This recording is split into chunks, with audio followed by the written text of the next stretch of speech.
Alright, this will be a review of 6.6, and I'm going to focus on, with this one, the rational exponents instead of the radicals. So again, pause and see if you can solve this. Make sure you check, always check your work. Check for those extraneous solutions. So here, things you can't do. Can't distribute a power to a quantity that you're adding.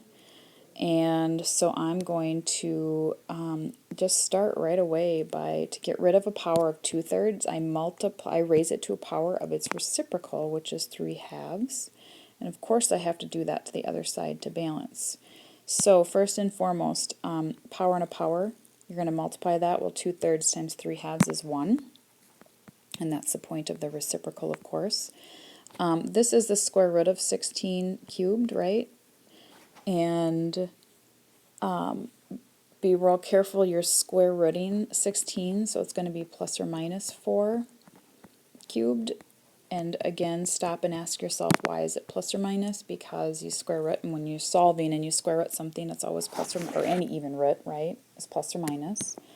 So I'm really going to have 3x plus 4 equals 4 cubed is 64, or actually, I'm also going to have 3x plus 4 equals negative 4 cubed, which is a negative 64.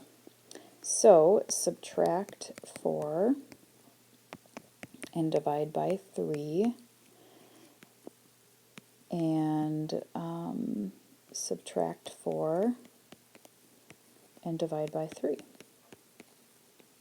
And then you want to make sure that you check both of these answers in case they're extraneous. So I'm just going to, and it's just a mental check, you don't necessarily have to show this to me, but 60/3 times 3 would be 60 plus 4 is 64. Cube root of 64 is 4. 4 squared, 16, check.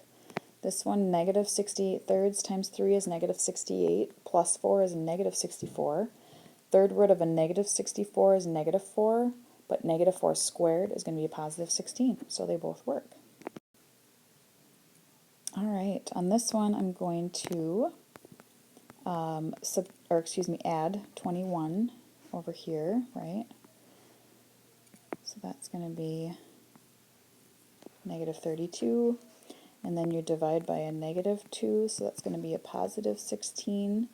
And then I'm going to go ahead, since I've isolated the exponent, raise it to its reciprocal, which is 3/4. And that's going to cancel out, and be careful, this is going to be plus or minus because it's technically the fourth root, right? So the fourth root of 16 is 2, and 2 cubed is plus or minus 8. And then to check both of those, I'll start with positive 8, 8 to the 4/3. So the third root of 8 is 2, 2 to the 4th is 16, times negative 2 is negative 32, minus 21 is negative 53. So that one's fine. Negative 8, third root of negative 8 is negative 2, but negative 2 to the 4th is positive 16, times negative 2 is negative 32, and then minus 21. So they do both work. Okay, last one. I want to isolate the exponent, so I'm going to first divide both sides by 2. And then the exponent is isolated, so I'm going to go ahead and raise it to its reciprocal power, which is 2/3. And 3/2 times 2/3 cancels out, so that's going to just be 2x plus 1. And here, the third root of negative 8 is negative 2, and then negative 2 squared is 4, and then it's a piece of cake, so I'm going to subtract 1, divide by 2, and check my answer.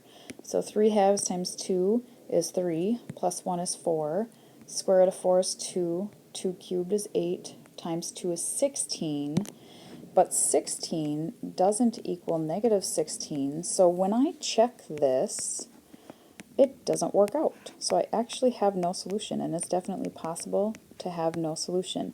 You need to be careful, because the biggest mistake I see every year on the exam is people will plug that 3/2 in, and they'll get 16 equals negative 16, and they'll say it's okay because it's plus or minus.